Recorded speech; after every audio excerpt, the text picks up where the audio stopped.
Welcome, I'm Art Ratke with The Informed Entrepreneur, and we're continuing our series of the local members of the EO, the Entrepreneurs Organization here in southeastern Virginia. We have with us today Jeff Jaycox of Tabet Manufacturing. Welcome, Jeff. Thanks, Art. Appreciate the opportunity to be here with you. Well, we're excited. I will admit, as we were waiting in the showroom, we were just looking at all the things that you guys manufacture here, and it really is fascinating. Well, we've been at it for 50 years, so there's been plenty of things that we've done over the years, and we are always doing something that's exciting. So, great. Can you just give us a quick overview of the business? You know, what is it that you do, and for who you do it for, and the like? Yeah, we're a custom manufacturer. We deal a lot with various government agencies, probably over 50 government agencies around the country that support the U.S. military. You'll see our products that have been on U.S. Navy ships for over 50 years.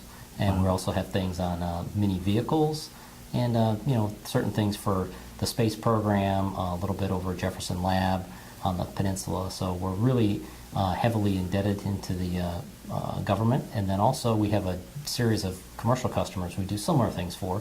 So our business really focuses on metal manufacturing and electromechanical assembly. Okay. And, you know, every time we pick up a newspaper these days, we see, you know, discussion about, you know, stuff going offshore, you know, going to other areas.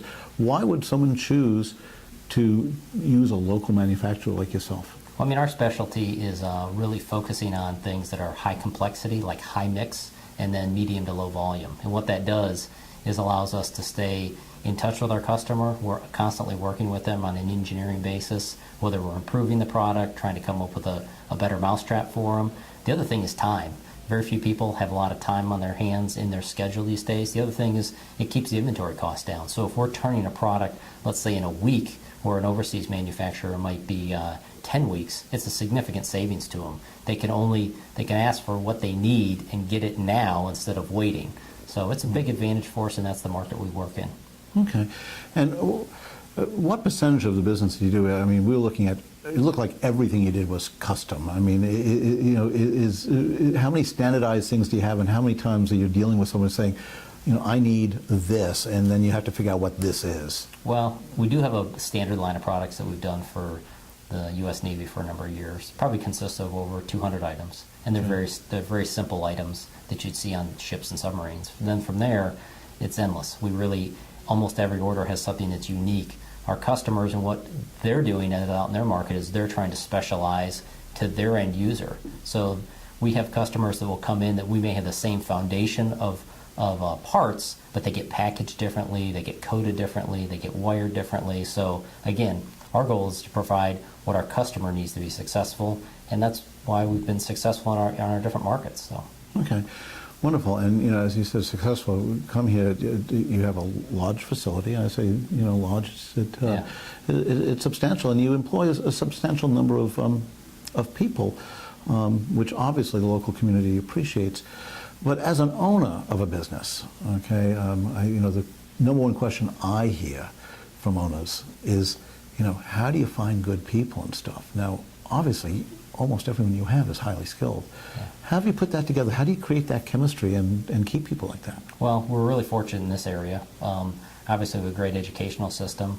We also have the ability to take some great individuals out of the Navy and some of the other military installations when they retire. So a large population here. We have just about 60 employees in our facility, and we have a big concentration of you know, military-related folks, and then also people that come through either local vocational tech schools or come out of the trade, maybe have moved into the area from an area that didn't have as many opportunities. And then we also train our own people. We have several different areas that we work in, that we have clearly documented procedures that we can work people up from an entry-level position all the way into a pretty highly skilled position. So with that, it provides them skills, and it also provides you know, us a greater value in the worker. Okay. You say, you know, over 60 employees, and obviously a lot of high-skilled, you know, tooling and the like. It must be a lot for you to manage. You know, we're really fortunate because one of the things that you get with highly skilled people is very responsible people. So I'll be honest with you, our business is not a manage the people per se, as we're more managing our technical products and our capabilities. So when we go out and we look for people that have skills, if we can't find a person that has skills, the very next thing we like to have is somebody who has a lot of personal responsibility and a good work ethic. Because with those as the foundation, we can actually make an extremely good person here at Tabet. And it doesn't take that long. And we have some people that have been here for a number of years. We've many people that have been here for over 20 years. So with that experience coupled with our pretty rigorous documentation, we're able to set it up pretty successful for new people. Okay, excellent. I do imagine though that with the changing economy, I don't know, so I'm sure you've noticed that the economy has changed a little bit over the last few years and stuff. There still must be a lot of business decisions that you're having to make, and I know that you're a member of the EO. Could you just share with us, what role has the EO played in helping you manage a company like this, and why are you involved with the EO? Well, the big thing for me is, first of all, I'm not native to the area, so when I came into this area, EO was an exceptional resource because it gave me pretty immediate contacts to people outside of what we do technically, where you may need assistance, with HR type stuff or insurance things, or just getting to know the area and some of the kind of ins and outs of the community. So that was the immediate need, and really helped me tremendously and helped the company. The other thing, though, is all the expanded territories. The one nice thing about EO is that it's really a global community. So we do ship our products, pretty much all over the world. They're in just about every country on a U.S. Navy ship or submarine or vehicle. So what's unique is that as that goes out in the field, we get calls back from people, and we've used contacts through EO or through EO members and chapters to help our customers who are maybe abroad or out of this area. So that's the one thing about EO. It's such a broad group of people, and they're all out there to help each other. EO's got a program that you are not trying to sell within. Basically, we're trying to pool our resources and help each other. So that's what I really like about it. And so it's really evolved through several different cycles for me. Okay, wonderful. And also, I think another main part of EO is the forums and the support that each of the owners give each other. Is that accurate? Absolutely. The forum is really the foundation for most EO members.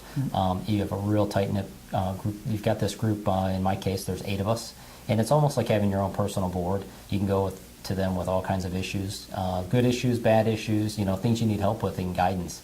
And the confidential nature of those meetings is very helpful. So everyone really uses it as a sounding board, and it's just a tremendous resource when it comes to something. If you have an immediate need, and we all do, you can reach out there and at least try and get some guidance in the short term, and then through the group and the resources there, you can really work on some really long-term plans to solve the problem or to overcome what you're doing. Maybe you're looking for a new banker, maybe you're looking for a new strategy to retain or to find and retain employees. So the opportunities out there with your forum members and the chapter members, it's endless. Okay, and then they also have educational. I know I attended an educational event last week that was very, very good. And then there's regional and national and international training opportunities also. Is that accurate? Oh, it's absolutely. So EO is basically peer sharing and learning organization. So the local chapter, we do bring in some really good speakers that are coming in from around the country that will bring have relevant topics to talk about. We have economists that come in. We have people that understand entrepreneurs. We have different.